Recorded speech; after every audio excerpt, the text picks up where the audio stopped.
अस्सलाम वालेकुम।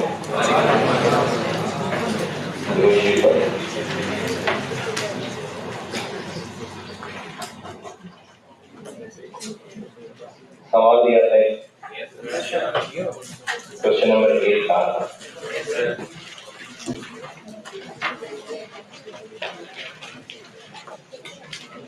तो क्या भी होगा, क्या होना चाहिए था। फिक्स कॉस्ट वेरिएबल कॉस्ट की तमीज करने के लिए हम कॉन्टेक्स्ट देख रहे हैं एक पीरियड का, जो कि साल भी हो सकता है, महीना भी हो सकता है। ये पीरियड है, वो खर्चा जिसका ताल्लुक इस पीरियड से है बस, यानी इस पीरियड का रेंट, इस पीरियड की सैलरी, वो फिक्स है। लेकिन जिस खर्चे का ताल्लुक इस पीरियड में होने वाली किसी एक्टिविटी से है, तो फिर वो वेरिएबल है। जैसे डायरेक्ट मटेरियल, ये क्यों वेरिएबल है? प्रोडक्शन होनी है तो डायरेक्ट मटेरियल कॉस्ट आनी है। जितनी ज्यादा प्रोडक्शन होनी है उतनी ज्यादा टोटल डायरेक्ट मटेरियल कॉस्ट आनी है। कम प्रोडक्शन होनी है तो टोटल मटेरियल कॉस्ट कम होनी है, तो वेरिएबल है। फ्यूल, ये फ्यूल कंजम्पशन से लिंक है। ज्यादा फ्यूल कंज्यूम होना है, टोटल फ्यूल कॉस्ट ज्यादा बनेगी। कम फ्यूल कंज्यूम होगा, टोटल फ्यूल कॉस्ट कम बनेगी। और इलेक्ट्रिसिटी वेरिएबल है, इसका ताल्लुक एक्टिविटी से, इलेक्ट्रिसिटी यूज से है। ज्यादा इलेक्ट्रिसिटी यूज होगी, टोटल इलेक्ट्रिसिटी। और ये जो वेरिएबल और फिक्स का कॉन्सेप्ट है ना, ये एक पीरियड को सामने रखते हुए बैठता।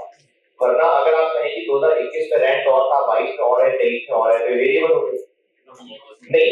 फॉर द पीरियड 2022 रेंट किसी एक्टिविटी से लिंक नहीं, फॉर द पीरियड है परसेंट, ये फिक्स कॉस्ट होती है।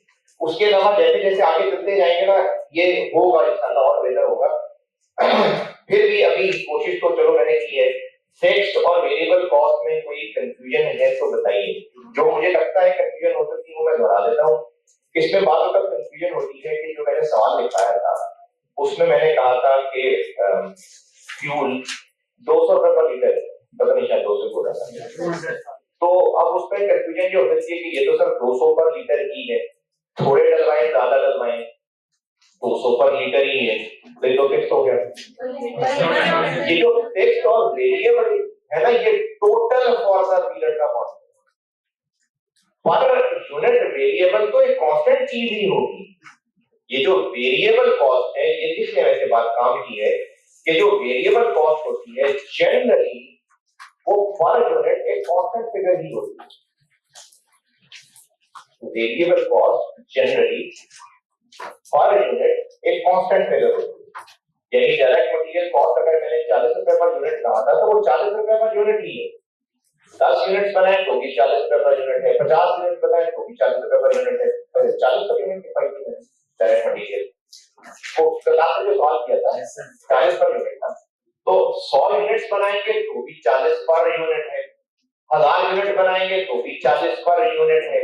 तो जो वेरिएबल कॉस्ट होती है जनरली वो पर यूनिट कांस्टेंट ही रहती है।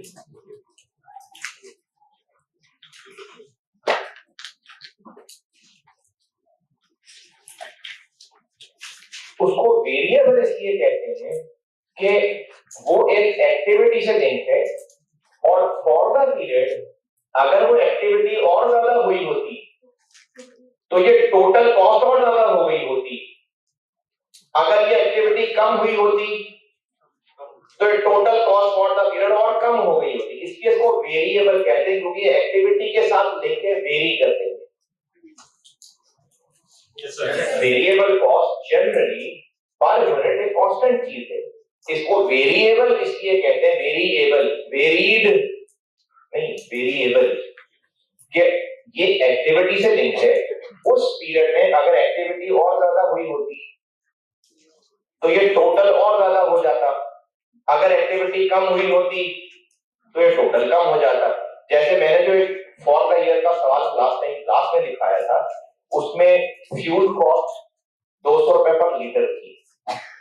ये वेरिएबल इसलिए है कि उस साल में इस्तेमाल हुए थे 2500 लीटर। अगर ज्यादा हुए होते तो ये total cost 3 lakh fuel cost 5 lakh. अगर ज्यादा लीटर इस्तेमाल हो गए होते तो ये टोटल 5 लाख से और ज्यादा आ रही होती, कम लीटर इस्तेमाल हुए होते तो 5 लाख से कम आ रही होती, इसलिए इसको वेरिएबल कॉस्ट कहते हैं। जबकि एक्टिविटी होती ना होती, कम होती ज्यादा होती, रेंट उतना ही होता, सैलरी उतनी ही होती, इसलिए उसको फिक्स कहते हैं। तो ये जो फिक्स्ड और वेरिएबल का फर्क है ये एक्टिविटी से रिलेट करके बात होती है। समझ आ रही बात? क्वेश्चन नंबर 8 में जो मसले हो सकते हैं मैं रिपीट कर देता हूं, फिर आपने जो पूछा वो पूछ लीजिएगा। एक बिजनेस का कैंटीन डिपार्टमेंट है और वो उस बिजनेस के एम्प्लॉइज को 30 रुपए का खाना बेचता है, पर मील 30 रुपए का वो बेचता है। अब पूछा ये था कि इस डिपार्टमेंट की वेरिएबल कॉस्ट, फिक्स कॉस्ट और सेल्स बताना। तो अगर उसने पूरे साल में 77,500 खाने बेचे तो टोटल सेल्स कैसे निकालेंगे? मल्टीप्लाई बाय 30 रुपए टोटल सेल्स निकल आएंगे। वेरिएबल कॉस्ट ढूंढनी पड़ेगी खर्चों में से। फूड कॉस्ट 12.6 पर मील दी है, वेरिएबल है फिक्स है, वेरिएबल है। वेजेस 8.7 पर मील है, वेरिएबल है। तो इनको टोटल तक पहुंचाने के लिए क्या करें? 7,500 मील से मल्टीप्लाई कर देंगे। डेप्रिसिएशन कहने फिक्स है। यूटिलिटीज, अच्छा अब ये यूटिलिटीज नीचे दी हुई है, ऊपर बताइए इनकी थोड़ी सी हेल्पिंग इंफॉर्मेशन। नीचे टोटल फॉर द ईयर दी, जैसे आप अगर फूड कॉस्ट 12.6 77,500 से मल्टीप्लाई करें तो ये वेरिएबल ही थी। वेजेस 8.7 को 77,500 से मल्टीप्लाई करें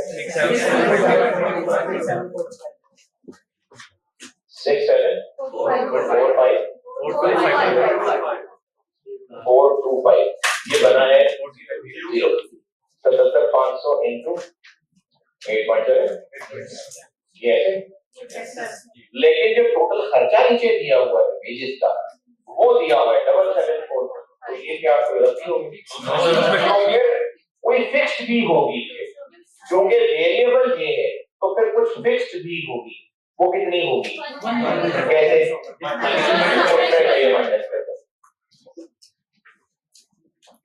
वेजेस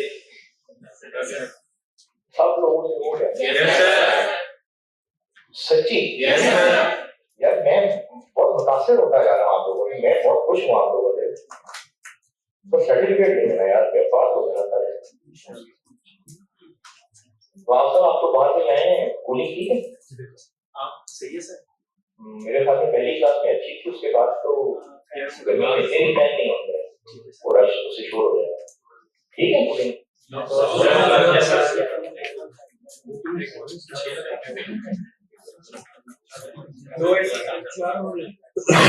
चार आपके ऊपर 2 एसी साथ साथ हरे का 2 एसी नहीं सांस तो आ रहा है ना?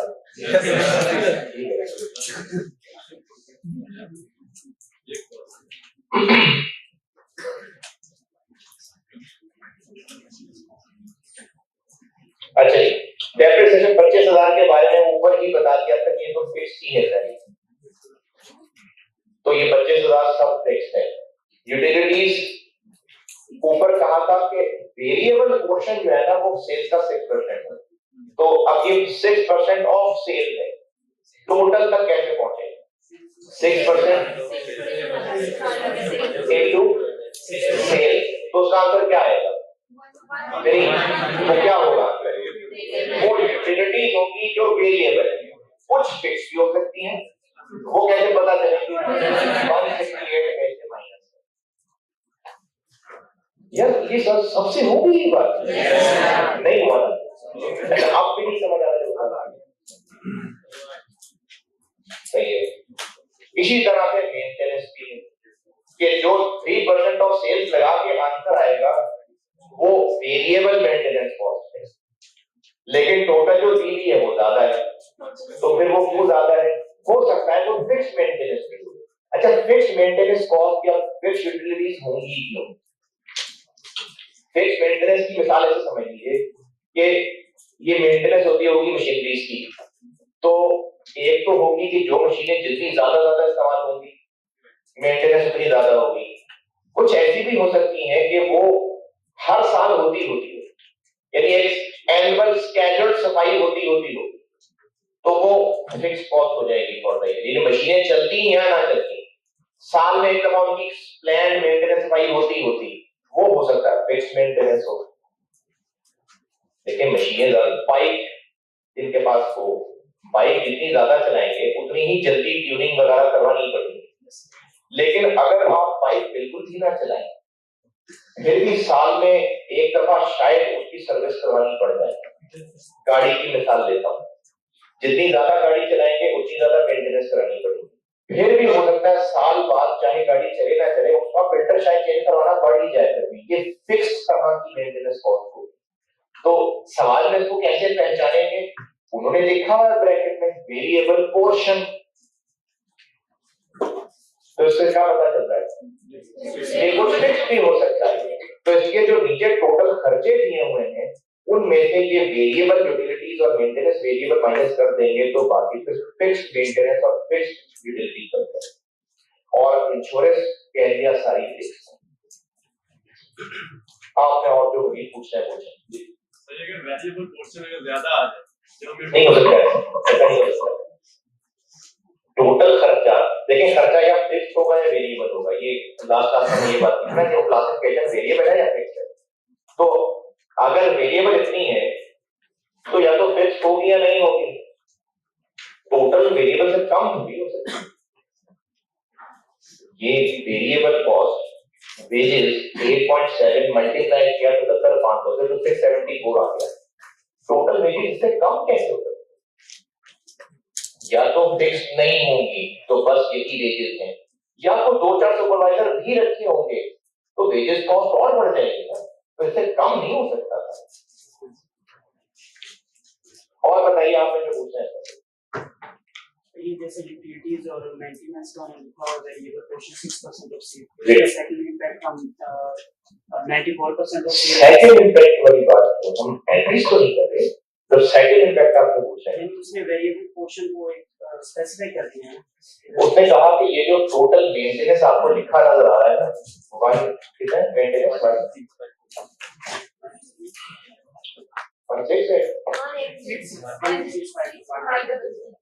ये टोटल मेंटेनेंस है। इसमें कुछ वेरिएबल खर्चे भी हैं और कुछ फिक्स खर्चे भी हैं। उसने कहा इसमें जो वेरिएबल मेंटेनेंस खर्चे हैं ना वो इतने हैं कि आप सेल्स पे 6% लगा लें 3%, तो जो आंसर आए वो ये।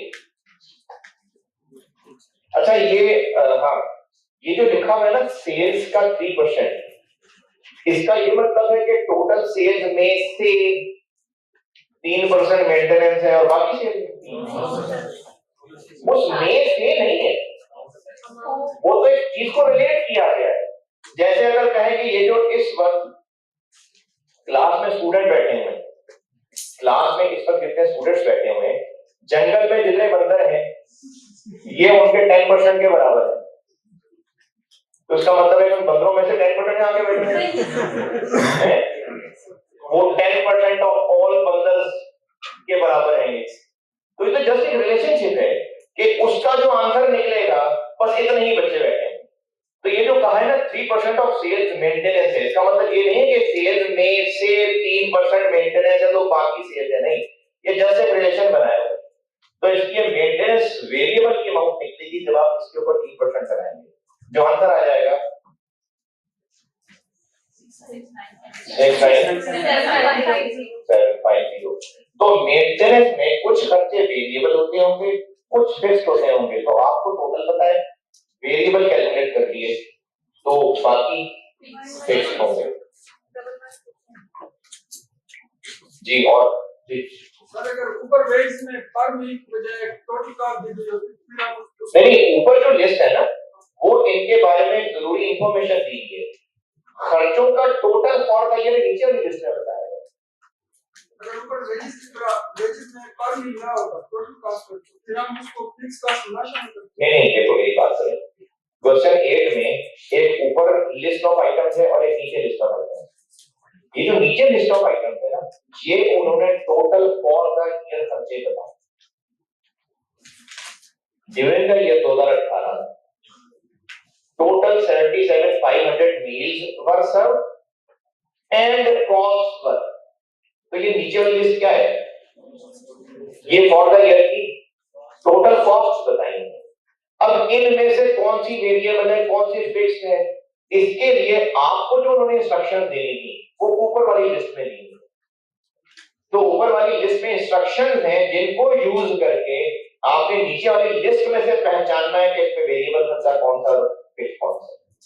तो ऊपर लिस्ट में नहीं हो सकता था वेजेस टोटल दी होती, नहीं क्यों दी होती, वो तो नीचे दी गई है, उसके लिए इंस्ट्रक्शंस ऊपर दी है। तो चलिए अगर जनरली देखा जाए तो जो वेजीज है कौन है जनरली बात देखो, पर आपको तो देखो नहीं तो जो वेजीज है ये फिक्स्ड कॉस्ट में आते हैं या वेरिएबल? अभी थोड़ी देर तक इसका जवाब मिल जाएगा, अभी थोड़ी देर तक। तो जो टोटल वाला हमें खैर ज्यादा पहले पूछ सकता है सेल निकालने के लिए इसको 30 से मल्टीप्लाई किया, जी जी। इसको और इसमें फुल क्लास के 12.60 इसको मल्टीप्लाई। ये जो कैंटीन वाले खाने बेचता है, ये आपने डॉक्टर पढ़ी है? अच्छा, सेल है जो चीजें बेची जाती है वो सेल है। तो अगर वो एक खाना 30 रुपए का बेचता है, टोटल पूरे साल में उसने 77,500 खाने बेचे, तो टोटल सेल्स कैसे निकालेंगे?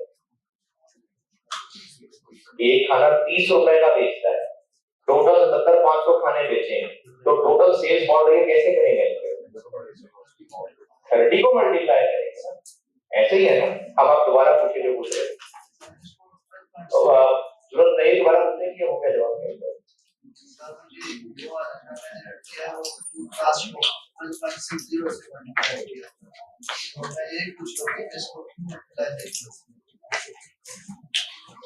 आप कह रहे हैं कि 77,500 को आपने 12.6 से मल्टीप्लाई किया और उससे क्या कैलकुलेट किया? क्यों किया?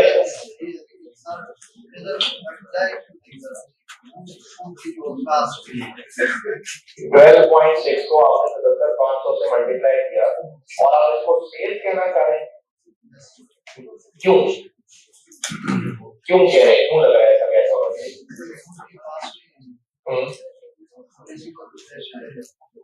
अच्छा अच्छा अच्छा अच्छा, बाकी लोग भी सुनिए, भी हो रहा है, बाकी को भी मसला हो। ये कैंटीन वाले खाने बेचते हैं, तो ये जो फूड कॉस्ट दी है 12.6, तो फूड कॉस्ट का मतलब है कि एम्प्लॉय को फूड इतने का कॉस्ट कर रहा है, तो कैंटीन वाले इतने का बेचते हैं। ये ना कैंटीन के पॉइंट ऑफ व्यू से बताया है कि कैंटीन वाला जो खाना 30 रुपए का बेचता है, वो खाना खुद भी तो खरीद के लाता होगा ना कहीं से, तो उसको कितना कॉस्ट करता है। कैंटीन वाला अगर बिरयानी का डब्बा बेच रहा है, तो उस बिरयानी को उसने कहीं से खरीदा तो है ना, तो वो उस कैंटीन वाले को 12.6 का मिल रहा है, आगे फिर वो 30 रुपए का बेच रहा है। तो ये कैंटीन वाले के लिए फूड कॉस्ट है। जी आप इधर साथ रखा कोई जी। सर जो नीचे टोटल है हमें से इस तरह तो नीचे टोटल किधर? For the year. अच्छा, जो खर्चों की लिस्ट है। अच्छा सर इसे हम इस तरह तो नहीं सेपरेट करेंगे कि वेरिएबल कॉस्ट फिक्स्ड कॉस्ट, ये नीचे वाला इनमें से हो सकता है कोई सिर्फ फिक्स्ड हो सकता है इनमें से कोई सिर्फ वेरिएबल हो सकता है इनमें से कोई ऐसा हो जिसमें कुछ खर्चे वेरिएबल हो, कुछ खर्चे फिक्स्ड हो। चार्ट ऑफ द नहीं कर सकते, शुरू से हम देखते था कि ये वेरिएबल है। आप इस लिस्ट में से कह रहे हैं कि कोई एक नाम या तो सिर्फ फिक्स्ड में लिखेंगे या वेरिएबल में लिखेंगे, ये पूछ रहे हैं। जैसे पहले जब हमने क्वेश्चन देखा तो हम इसे देख के कह रहे हैं कि फिक्स्ड फूड कॉस्ट है, वेरिएबल कॉस्ट है, या वेजेस ऐसे फिक्स्ड कॉस्ट है, ये इस तरह पहले तो नहीं ऐसे करने के इसमें अच्छा, मैं भी थोड़ी देर तक मैं कुछ और बातें बता दूंगा, तो फिर उसके बाद हो सकता है आपके सवाल का आंसर मिल जाए।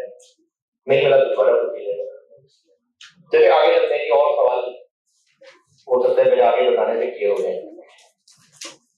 मैंने आपको ये जो कॉस्ट की टाइप्स बता रहा था बिहेवियर के एतबार से, बिहेवियर से बड़ा ये है कि जैसे किसी का कोई बिहेवियर होता है कि अच्छा बिहेवियर है बुरा बिहेवियर है, तो वो किसी चीज से रिएक्शन नहीं होता है ना। तो एक कॉस्ट का बिहेवियर का मतलब है कि एक्टिविटी के साथ ये कैसे बिहेव करेगा।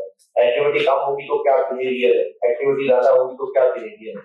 लेकिन ये नाम इंपॉर्टेंट नहीं है कि विद रिस्पेक्ट टू बिहेवियर, बस आपके लिए इतना काफी है जानना कि वेरिएबल कॉस्ट क्या होती है, फिक्स्ड कॉस्ट क्या होती है। तो मैंने इस टाइप्स विद रिस्पेक्ट टू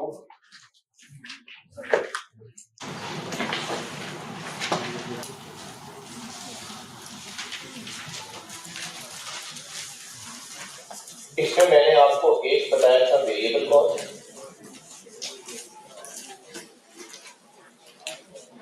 एक बताया था फिक्स्ड कॉस्ट, और ये समझाए नहीं थे।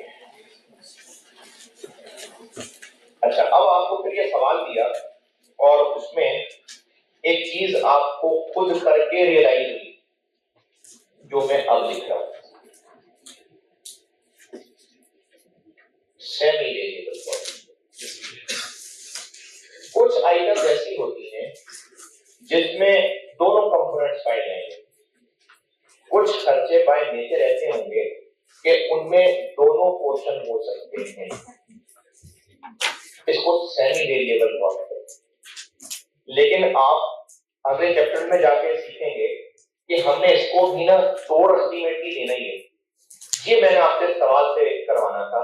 अब इस सवाल में ये क्या किया जाए, हाँ, तो आगे चल के हमने इनको तोड़ ही देना नहीं है, यानी इन द एंड वेरिएबल और फिक्स्ड ही रह जाना है। तो ये नाम की हद तक जरूर है, वरना अल्टीमेटली इसको तोड़ वेरिएबल और फिक्स्ड में ही देना है। तो ऐसा खर्चा जिसमें फिक्स्ड और वेरिएबल दोनों पोर्शन हो सकते हैं उसको सेमी वेरिएबल कॉस्ट कहते हैं। सेमी वेरिएबल कॉस्ट वो कॉस्ट है जिसमें फिक्स्ड और वेरिएबल दोनों पोर्शंस होते हैं।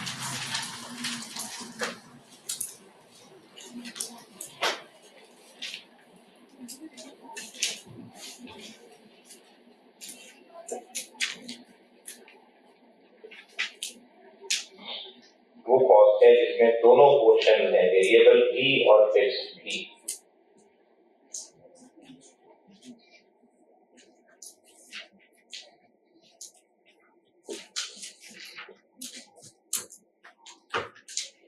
इसकी एक एग्जांपल, सेल्समैन को कहा है कि तुम्हारी सैलरी है, इसकी एक एग्जांपल बता रहा हूं। एक सेल्समैन की सैलरी है 10,000 पर मंथ प्लस 15 रुपए पर यूनिट सोल्ड। सेल्समैन को कहा है कि तुम्हें 10,000 देंगे प्लस जितने यूनिट बेचोगे इनटू 15 रुपए। तो इस सेल्समैन की जो टोटल सैलरी होगी वो सेमी वेरिएबल, क्यों? क्योंकि फिक्स्ड पोर्शन भी है और वेरिएबल पोर्शन, ये सेमी वेरिएबल कॉस्ट।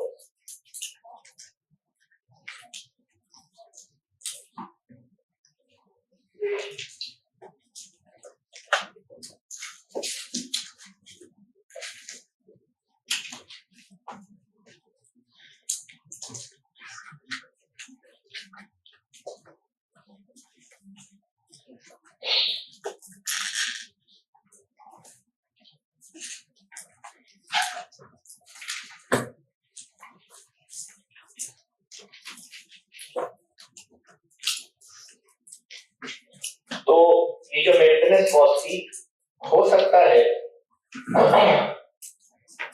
कि जिस फर्म से हमने कॉन्ट्रैक्ट किया हो कि आपने हमारी साल में पूरी मशीनों की मेंटेनेंस आपने संभालनी है, उनको आउटसोर्स कर दी। हो सकता है उन लोगों ने कहा हो कि हम आपसे साल में 1 लाख रुपए फिक्स लेंगे प्लस इतने रुपए पर आवर भी लेंगे। तो अब उस मेंटेनेंस वाले को जो पैसे दे रहे हैं वो सेमी वेरिएबल हो गया, फिक्स पोर्शन ये हो गया, वेरिएबल पोर्शन भी हो गया। तो इस तरह से इसमें वेरिएबल और फिक्स पोर्शन दोनों हो सकते थे।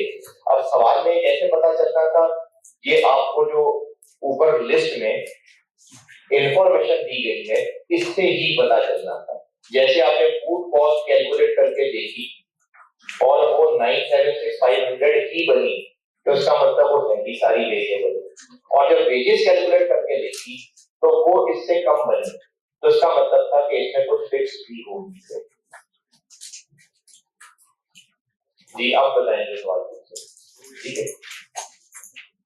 वैसे तो ज्यादातर ऐसी होगा कि मैं आपको चीज सारी सिखा के ही होमवर्क दूंगा, लेकिन फिर भी कुछ छोटी छोटी चीजें हो सकती हैं जो आपको होमवर्क में खुद मैं चाहता हूँ कि आपके सामने आए। ज्यादा नहीं होगा ऐसा, ज्यादातर सिखा के दिया करूंगा, तो इसलिए मेरी पढ़ाई की स्ट्रेटेजी में क्लास होमवर्क सब शामिल है। एक और चीज है जो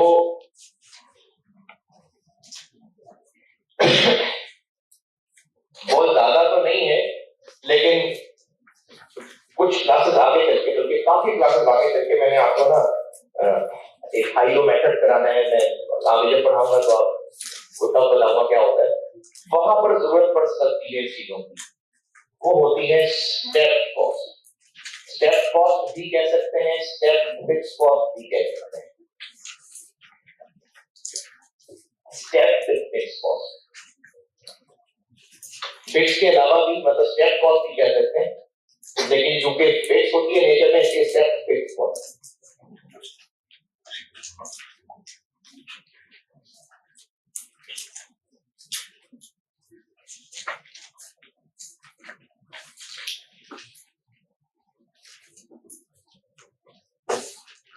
इकोनॉमिक्स पढ़ेंगे?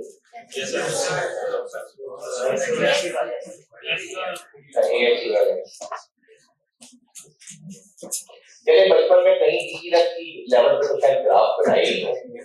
ग्राफ से समझ एक चीज समझाता हूँ, अगर समझ आ गई तो ठीक है, नहीं तो इग्नोर डिलीट कर दूंगा, मैं मिटा दूंगा यहाँ से। ऐसी समझाने में हेल्प है, वरना अगर ना समझ आए तो फिर क्या फायदा है उसका। टोटल कॉस्ट और activity, variable cost. Zero activity होगी तो वेरिएबल कॉस्ट टोटल जीरो होगी, एक्टिविटी बढ़ती जाएगी तो वेरिएबल टोटल कॉस्ट बढ़ती जाएगी। एक्टिविटी बढ़ती जाएगी, कॉस्ट बढ़ती जाएगी।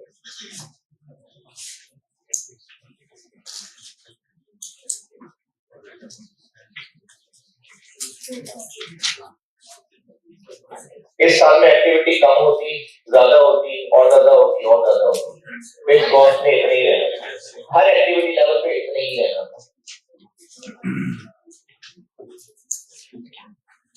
अगर ये ग्राफ से कुछ बात समझ आ रही है तो आगे बता रहने दीजिए। ग्राफ ठीक है।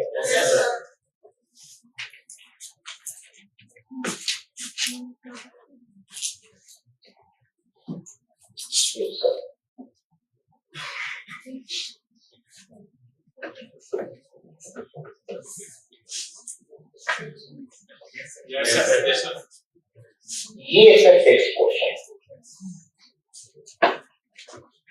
यानी जितनी मर्जी एक्टिविटी हो उस सेल्समैन को 10,000 तो देनी है।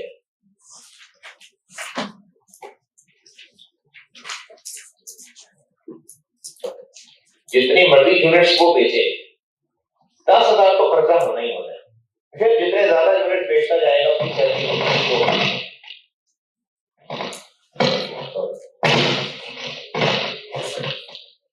ठीक है,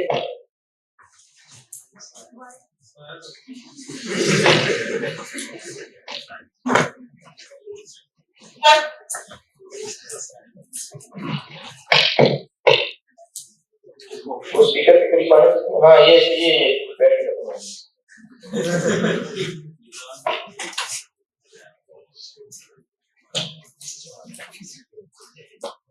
ठीक है, मेरे ख्याल में बैटरी वाला ही अच्छा होगा, इसका भी हो सकता है।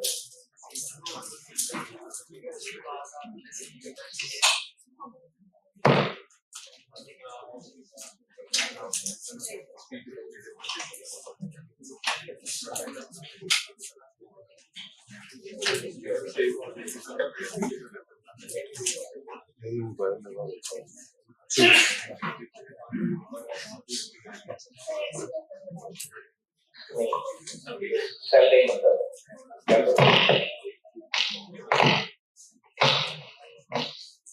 ठीक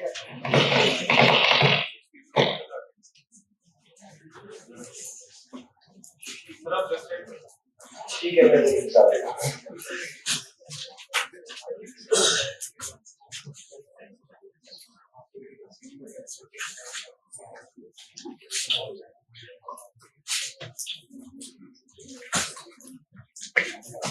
सेमी वेरिएबल का ग्राफ Yes, sir. ये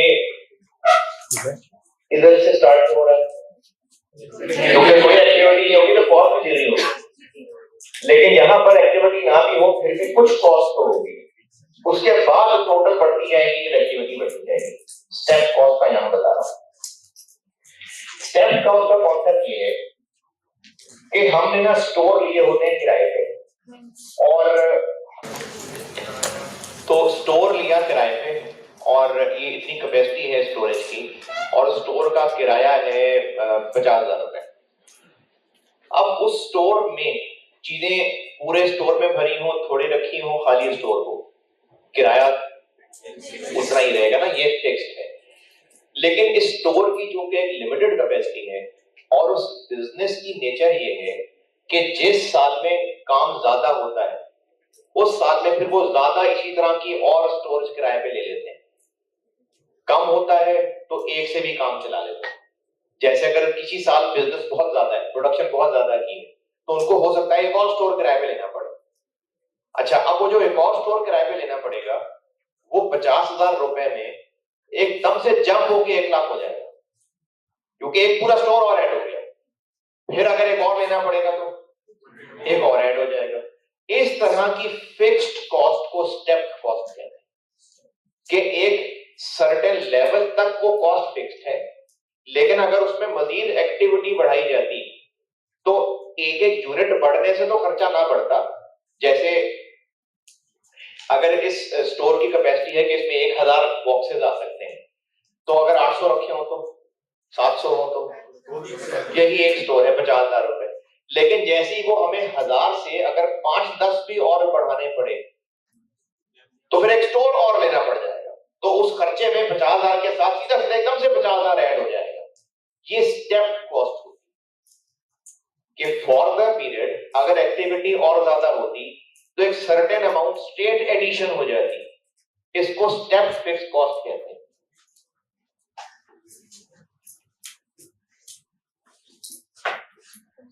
कि इतने यूनिट्स तक स्टोरेज में एक ही स्टोर रहता, अगर उस साल और यूनिट स्टोर करने होते तो मैं एक और स्टोर लेना पड़ जाता, हमारा रेंट एकदम से ऊपर जंप कर जाता, total rent for the year 50 से एकदम से 1 लाख हो जाता।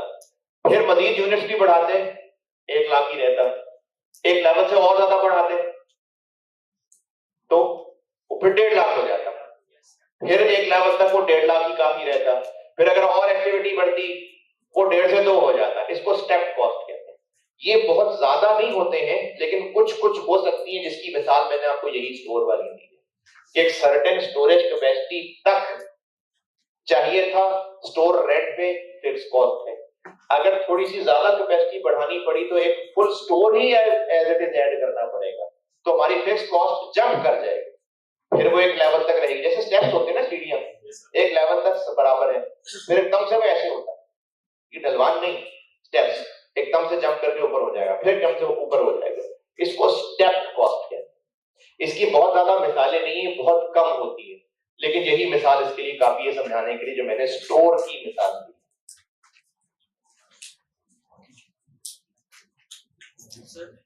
जी एक ही स्टोर पर इस रेंट इंक्रीज हो रहा है ईयर टू ईयर, वो स्टेप में कंसीडर होगा नहीं। अच्छा, सवाल ये पूछा स्टूडेंट ने कि एक ही स्टोर है किराए पे, 2020 में उसका किराया 50,000 था, 2021 में 55,000 हो गया, 2022 में 60,000 हो गया, ये स्टेप कॉस्ट नहीं है। ये जो step cost, variable cost, fix cost, ये सारी discussion he for a period है। हम सिर्फ अगर 2022 की बात कर रहे हैं तो बस सिर्फ 2022 की बात कर रहे हैं कि इस 2022 को सामने रखते हुए ये खर्चा फिक्स्ड है कि वेरिएबल है। अब स्टोर का रेंट, क्योंकि स्टोर हम बढ़ा सकते थे और ज्यादा।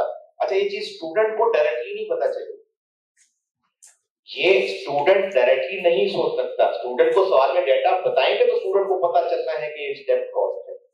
जिस तरह सुपरवाइजर की सैलरी फिक्स्ड है, वेरिएबल है। सुपरवाइजर की सैलरी फिक्स्ड है, ये तो क्लियरली पता चल रहा है ना। अब आपको ये बात सवाल वाला बताएगा कि हम एक सुपरवाइजर 10 लोगों के लिए रखते हैं, जैसे जैसे वर्कर्स बढ़ाने पड़ते हैं एक एक सुपरवाइजर और ऐड करना पड़ता है। अब ये क्या है? अब ये step cost, step fix cost करती है। तो स्टेप कॉस्ट स्टूडेंट डायरेक्टली नहीं पहचान सकता, उसको इसी तरह की वर्डिंग मिलेगी तो वो पहचान लेगा। ठीक है, चलो एक और मिसाल भी बता दी सुपरवाइजर वाली। तो ये स्टोर वाली मिसाल और सुपरवाइजर वाली मिसाल लिख लें, ये स्टेप कॉस्ट है, लेकिन ये स्टूडेंट डायरेक्टली नहीं पहचान सकेगा। ये कहानी सवाल में होगी तो पहचाने, लेकिन वो जो सवाल था स्टूडेंट का, ये फैसला एक साल कंपेयर टू दूसरा साल नहीं है।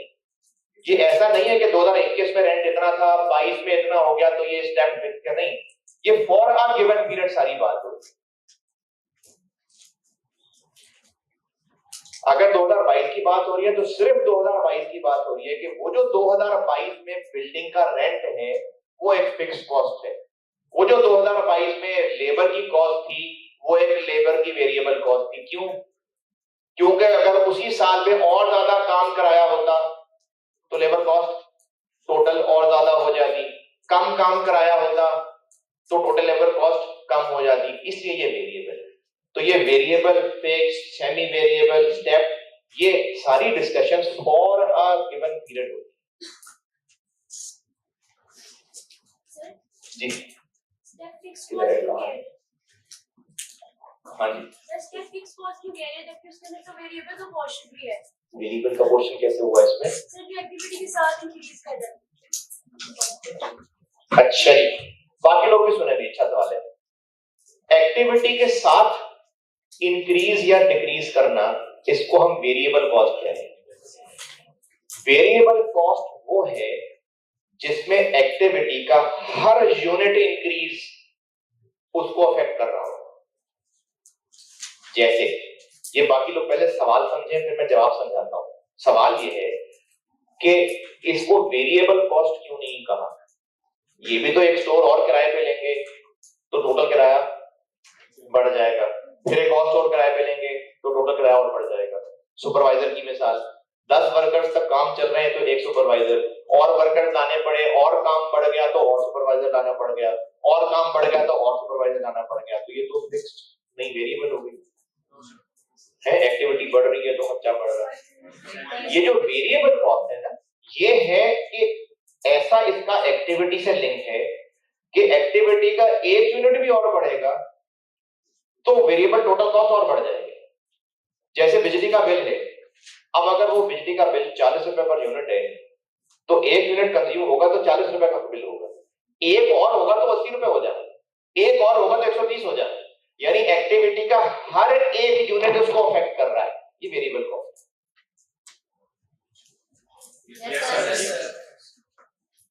की बात है।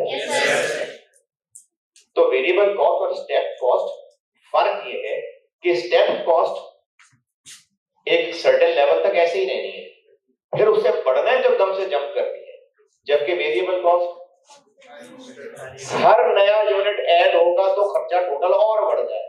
ये फर्क है वेरिएबल और स्टेप कॉस्ट के अंदर। तो वेरिएबल कॉस्ट वो है जिसमें हर नया यूनिट खर्चा को बढ़ा देगा, जब एक्टिविटी का हर यूनिट खर्चे को बढ़ाएगा, ये वेरिएबल खर्चा है।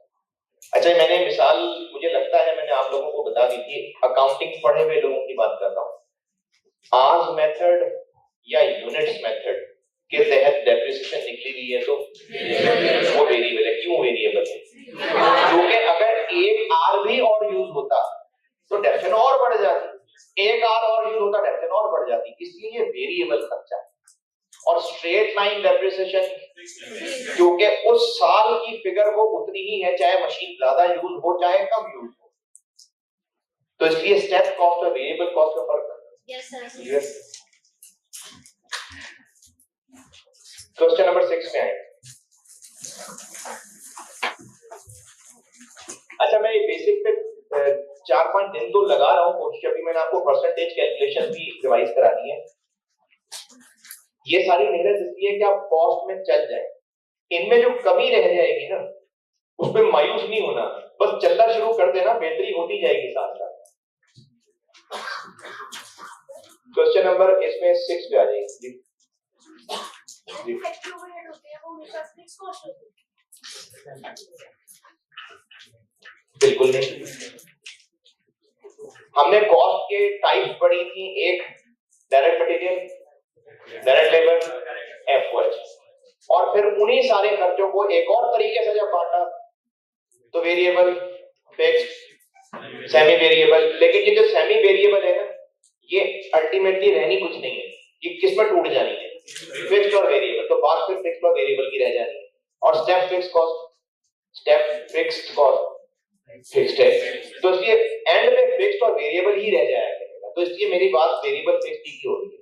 अच्छा, वही सारे खर्चे अगर एक तरह से देखें तो direct material, direct labour, FOH है, और एक और नजरिए से देखें तो फिक्स्ड है और वेरिएबल है। तो जैसे आप सब स्टूडेंट्स में अगर जेंडर पॉइंट ऑफ व्यू से देखें, मेल फीमेल, इन्हीं लोगों में एएफसी पढ़े हुए, पीआरसी पढ़े हुए, तो जब इसी पॉपुलेशन को एएफसी पीआरसी के एतबार से बात कर रहे हैं तो दो टाइप्स हो गई, और इन्हीं 100 लोगों में से जब जेंडर की बात कर रहे हैं तो मेल और फीमेल हो गए। अच्छा, वो जो मेल फीमेल थे जब उन्हीं को पीआरसी एएफसी के पॉइंट ऑफ व्यू से देखेंगे तो उन्हीं लोगों की बात होगी। तो वो जो मेल था हो सकता है वो एएफसी वाले में भी फॉल कर रहा हो, वो जो फीमेल थी हो सकता है वो एएफसी वाले में भी फॉल कर रहा हो, या एएफसी पीआरसी और कॉम होगी, इन्हीं की बात होगी। तो इसी तरह फैक्ट्री के सारे खर्चे या तो एक तरफ से देखें तो direct material, direct labour, FOH है, और एक और नजर से देखें तो फिक्स्ड है और वेरिएबल है। अच्छा, डायरेक्ट मटेरियल और डायरेक्ट लेबर वेरिएबल ही होते हैं। क्यों? क्योंकि वो प्रोडक्शन से डायरेक्टली लिंक्ड हैं, पर यूनिट है, ज्यादा प्रोडक्शन होगी तो टोटल मटेरियल, टोटल लेबर ज्यादा ही लगेगा, इसलिए वो वेरिएबल भी होते हैं। और जो एफओएच है उनमें फिक्स्ड यूज करते हैं, उनमें वेरिएबल भी यूज करते हैं। जैसे फ्यूल कॉस्ट डायरेक्ट मटेरियल है, डायरेक्ट लेबर है कि एफओएच है? फ्यूल कॉस्ट एफओएच है, और अगर वेरिएबल फिक्स देखें तो वेरिएबल है। Straight line method depreciation, fixed variable देखें तो फिक्स्ड है, और direct material, direct labour, FOH देखें तो एफओएच। तो एफओएच में वेरिएबल फिक्स दोनों हो सकते हैं, और ये अगले चैप्टर में तोड़ेंगे भी हम लोग चल के इसको, वेरिएबल फिक्स। चलें इन्हीं क्वेश्चन में क्वेश्चन 6 पे आ जाए। क्वेश्चन नंबर 6,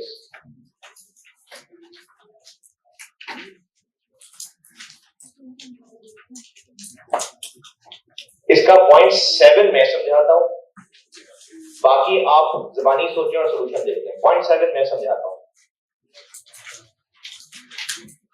इन्हीं बेसिक कॉन्सेप्ट में क्वेश्चन नंबर 6 पॉइंट 7 मैं समझाता हूं, बाकी 6 आप देखिए, ज़बानी पहचानें और सॉल्यूशन देखें कि आप सही सोच रहे थे कि नहीं।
बस ठीक है ठीक है ना ये? हाँ अच्छा ठीक है। तो आपने लिखा हुआ ही देखना है ना, एक ग्रे कलर थोड़ी देर में लिखा हुआ ही देखना है। सही है। कोई सवाल? जी जी 7 तो मैंने नहीं बताया, वहाँ नहीं बताया। अच्छा ठीक है, और उससे पहले जो बात कर रहा था ठीक है।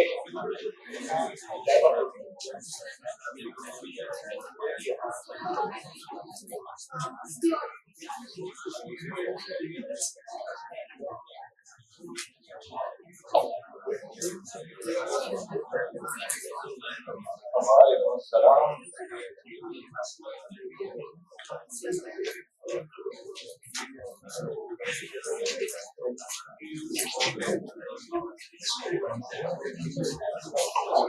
पॉइंट नंबर 1 सेमी वेरिएबल, ये तो भी मैं पहले भी मिसाल दे चुका था। पॉइंट नंबर 2 वेरिएबल है, पर आज उसको पैसे नहीं है, जितने आज काम करेगा टोटल उतने पैसे मिलेंगे। पॉइंट नंबर 3 ये भी मिसाल दी थी, स्टेप कॉस्ट है। पॉइंट 4 मंथली सैलरी है, फिक्स्ड है। Direct material cost. ये जो पॉइंट 6 है ना, इसमें कहानी तो कोई नहीं लिखी।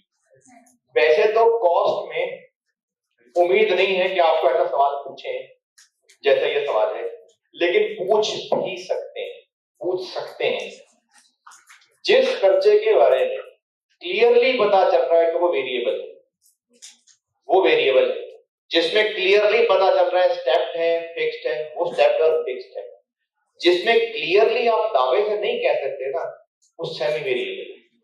जैसे इलेक्ट्रिसिटी है, तो अगर इसको एक business factory point of view से देखें तो जितनी ज्यादा वर्किंग होगी, जैसे ये कॉलेज की मिसाल लेते हैं, जब क्लासेस होती हैं, ये जो फरवरी और अगस्त और चलो थोड़ा सा मार्च और सितंबर भी, जब ये क्लासेस नहीं हो रही होती हैं, तो उन महीनों में बिल कम होगा ना या जीरो होगा? जीरो क्यों नहीं होगा? क्योंकि क्लासेस इस कॉलेज की एक्टिविटी है। लेकिन अगर क्लासेस नहीं भी हैं, फिर भी गार्ड ने तो लाइट जलानी है, रिसेप्शन तो बहरहाल खुली होगी, तो इसलिए कुछ खर्चे फिर भी बहरहाल हो ही रहे होंगे। तो इसलिए इलेक्ट्रिसिटी बाय नेचर ये सेमी वेरिएबल खर्चा है। तो इसलिए अगर ऐसा सवाल एग्जाम में टेस्ट हो गया जैसा ये है, चांसेस कम है कॉस्ट में, लेकिन हो सकता है, तो वो खर्चा जो फिक्स्ड, वेरिएबल और स्टेप पक्का पक्का क्लियरली पता चल रहा है, वो स्टेप फिक्स्ड और वेरिएबल है, नहीं तो वो सेमी वेरिएबल। तो इसलिए point number 6 semi variable. Point number 7 समझ लें, ये स्टेप है कि वेरिएबल?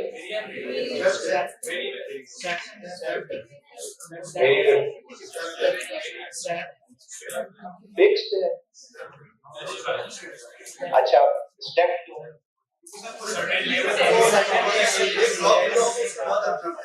हाँ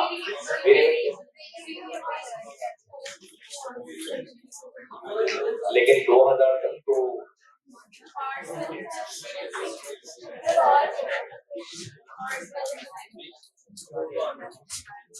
ये स्टेप्ड नहीं है, इसलिए नहीं है, समझ लें। पॉइंट नंबर 3 बताता हूं पहले। पॉइंट नंबर 3 है कि अगर स्टोरेज 5000 यूनिट्स तक रही तो पर स्टोरेज हुई तो 55 हो जाएगा। 2020 में बस स्टोरेज हम सिर्फ यूज किया करते थे 4800, तो एक स्टोर चाहिए होता था, है ना? 40,000 खर्च होता था। 2021 में भी हम बस 2000 यूनिट तक स्टोर करेंगे तो 40 ही रहेगा, ठीक है। लेकिन ये तो 68 नहीं होगा, 4800 को 2000 ये जब पीरियड चेंज हो गया तो फिर नए सिरे से गिनती, नए सिरे से कैलकुलेशन शुरू हो गई। वो उधर का रेंट था, ये इधर का रेंट है। लेकिन ये जो 0.7 है, अगर 2020 में मशीन चली 1900 आवर्स, 2000 के अंदर अंदर है, तो मेंटेनेंस पे कितना खर्च होगा? पहला साल बिजनेस का नहीं है, मतलब समझ लो कि अच्छा चलो ऐसे तो 2000 में मेंटेनेंस हुई होगी ना, 2000 हुए होंगे, मेंटेनेंस कॉस्ट हो गई होगी, अगली मेंटेनेंस नहीं हुई होगी, ठीक है। 2021 में सिर्फ 1000 घंटे चला, कोई मेंटेनेंस नहीं हुई होगी। ये 100 ही और हुआ होगा तो मेंटेनेंस हो गई होगी। क्यों नहीं? 4900 तो पिछले आवर्स तो चल रहे हैं ना, मतलब मशीन तो चल ही रही है। अगर बाइक है, गाड़ी है और एक साल में वो 2000 किलोमीटर चल चुकी है, तो अगले साल फिर से जीरो से थोड़ी मीटर शुरू हो जाएगा। वो तो मीटर फेर ले तो फेर ले, वरना तो जीरो से नहीं शुरू हो जाएगा ना। तो ये मशीन की मेंटेनेंस, अब ये कनेक्टेड चीज होगी कि नहीं? अगले साल जैसे ही 100 आवर्स और होने हैं, मेंटेनेंस करनी पड़ जानी है ना? लेकिन जहां पर ये कनेक्टेड है, तो ये जो फिक्स कॉस्ट होती है ना, या स्टेप फिक्स कॉस्ट, ये बस एक पीरियड से रिलेटेड चीज है।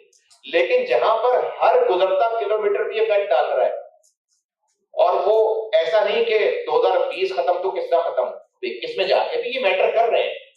तो इसलिए ये जो मेंटेनेंस है, ये बजाहिर स्टेप कॉस्ट लग रही है, लेकिन ये वेरिएबल है, क्योंकि 100 और होने और फिर मेंटेनेंस हो जाएगी। अच्छा, इसमें इसको समझने के लिए आपको एक और मिसाल बताता हूं। आर्स मेथड, डेप्रिसिएशन वेरिएबल खर्चा है कि फिक्स्ड है? क्यों? क्योंकि वो आर्स से कनेक्ट हो रहा है। हालांकि मशीन तो बस एक दफा ही खरीदी थी, लेकिन वो एक्सपेंस आर्स से रिलेट कर रहा है ना। तो इसी तरह जो मेंटेनेंस है, ये आर्स से रिलेट कर रहा है, और अगले साल में यूज होने वाले आर्स पिछले भी उसको इफेक्ट डाल रहे हैं। नहीं समझ आएगा? पिछले साल के जो 3900 है, वो आगे भी इफेक्ट डाल रहे होंगे। कैसे? 100 आवर्स ही और होने, फिर से मेंटेनेंस की बारी आ जानी है। तो इस वजह से ये वेरिएबल है। तो अगर कोई खर्चा जो ऐसा बजाहिर मेंटेनेंस का स्टेप लग रहा है, अगले पीरियड में भी जाके इसका इफेक्ट आगे चला जाना है, तो फिर वो स्टेप नहीं, फिर वो वेरिएबल चीज है।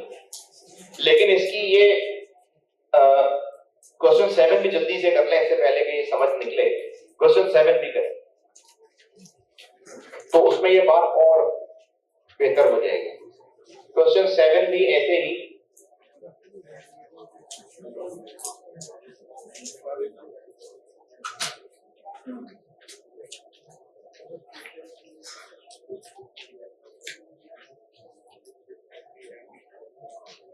बल्कि नहीं, ये ना जल्दी जल्दी में नहीं करें, ये तसल्ली से होमवर्क करिएगा।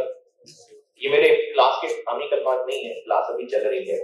सिर्फ मैंने ये कहा है कि इस सवाल को आराम से तसल्ली से होमवर्क के तौर पर करिएगा। क्वेश्चन नंबर 7,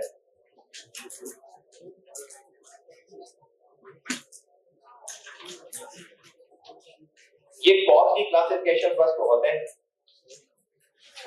जी।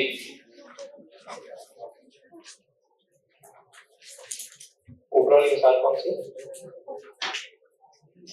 वो stepped fix cost, stepped fix cost.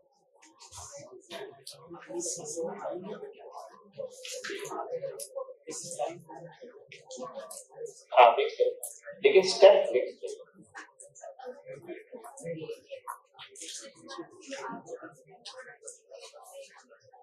नहीं, स्टेप फिक्स कॉस्ट इस डिटेल से पता चल रहा है। अच्छा, ये स्टेप कॉस्ट वाला पॉइंट समझिएगा, एक सवाल है, बाकी भी सुनिए। अगर एक साल में बस सिर्फ 4000 यूनिट्स ही स्टोर हुए हो, तो बस एक स्टोर ही चाहिए हुआ होगा उस साल में, तो ये फिक्स कॉस्ट बस शादी या स्टेप कॉस्ट? ये उस साल के हिसाब से तो हाँ फिक्स्ड ही है, क्योंकि स्टेप फिक्स भी ना होती फिक्स्ड ही है। स्टेप फिक्स कॉस्ट भी एक फिक्स कॉस्ट ही है, लेकिन अगर उसको सिर्फ इस एंगल से देखा जाए कि अगर और एक्टिविटी हुई होती तो एक और अमाउंट ऐड हो जाती, फिर और होती तो एक और अमाउंट जंप कर जाती, ये स्टेप फिक्स कॉस्ट बनते हैं। जैसे अगर एक फैक्ट्री मैनेजर है, उसकी सैलरी है और उसने पूरी फैक्ट्री का काम देखना है, तो उस साल उस फैक्ट्री में 1500 मुलाजिम हो या 40,000 मुलाजिम हो, फैक्ट्री मैनेजर तो फैक्ट्री मैनेजर ही है ना, उसकी सैलरी फिक्स्ड है कि स्टेप फिक्स्ड है? उस साल अगर प्रोडक्शन बहुत ज्यादा भी हो जाती तो फिर वो उतनी सैलरी है ना, ये फिक्स्ड ही है, ये स्टेप फिक्स नहीं। लेकिन उस साल सुपरवाइजर की सैलरीज स्टेप इसलिए है कि उस साल बेशक वो 10 सुपरवाइजर ही हो, लेकिन अगर उस साल काम ज्यादा हुआ होता तो सुपरवाइजर और ऐड करना पड़ जाता, तो ये by nature step fix cost. तो ये जो स्टेप वेरिएबल, ये हम खर्चों की नेचर को सामने रखते हुए भी क्लासिफाई कर रहे हैं। लेकिन इस सारी डिस्कशन में आपने इस वक्त स्टेप और सेमी वेरिएबल की ज्यादा टेंशन नहीं लेनी। ज्यादा इंपॉर्टेंट आपके लिए फिक्स्ड और वेरिएबल। अगर स्टेप फिक्स थोड़ा सा कंफ्यूजिंग भी है, कोई बात नहीं, मुझे कॉस्ट में ज्यादा आपसे फिक्स्ड और वेरिएबल की क्लैरिटी चाहिए।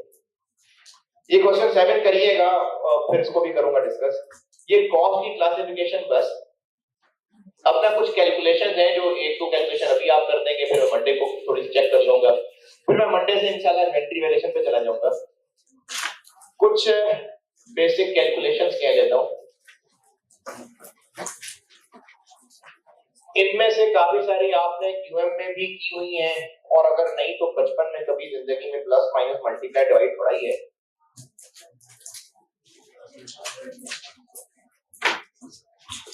तो इसमें मैं अपने इन बेसिक कैलकुलेशंस को पढ़ाने में बांट लेता हूं। एक चीज मैं आपसे सिर्फ परसेंटेज कैलकुलेशंस जरा चेक कर लूं,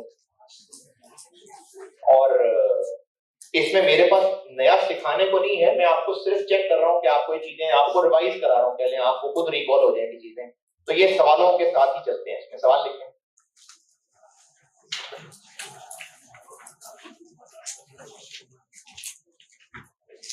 Total sales for the year. Total sales for the year.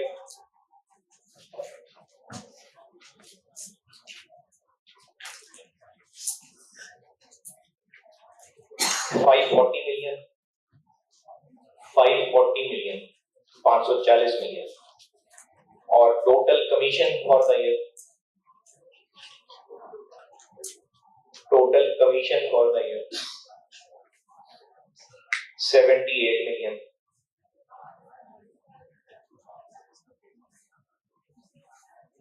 आप बताइए कि कमीशन कितने परसेंट ऑफ सेल्स है?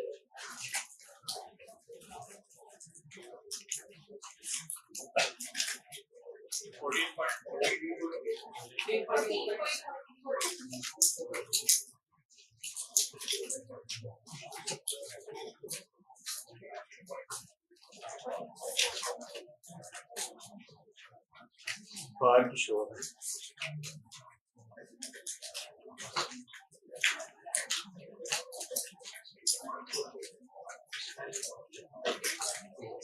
बहुत ज्यादा है। एक बच्चे जो बात कर रहे हैं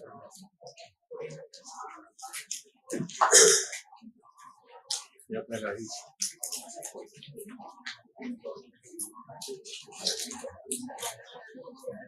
बेटा ये आप लोग खुसर खुसर भी कर रहे हैं ना, शोर बन रहा है जरा आवाज।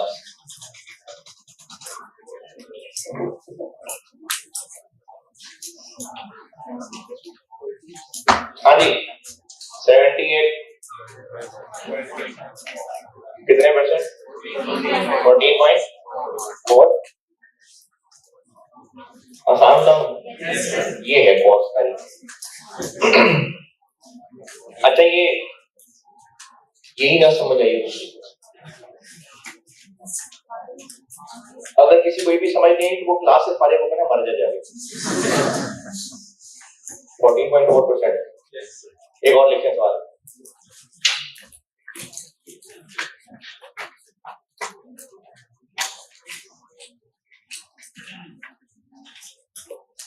टोटल सेल्स 750 मिलियन है। 750 मिलियन और सेल्स कमीशन है 12% ऑफ सेल्स, 12% ऑफ सेल्स। बताएं कमीशन कितनी? 90। तो इससे बस सिर्फ और सिर्फ आपको ये याद करा रहा था कि हो सकता है हमें आगे चल के कहीं एक फिगर को दूसरी की परसेंटेज के तौर पे कैलकुलेट करना हो या फिर एक फिगर पे परसेंटेज अप्लाई करनी, तो ये बस ये थोड़ी याद नहीं करा। अगली क्लास में ना मैं इसी तरह की और कैलकुलेशन कुछ रिवाइज करवा के तो इंशाल्लाह इन्वेंटरी वैल्यूएशन पे चलते हैं। और इन्वेंटरी वैल्यूएशन वाले भी आपने नोट्स लिए हुए हैं।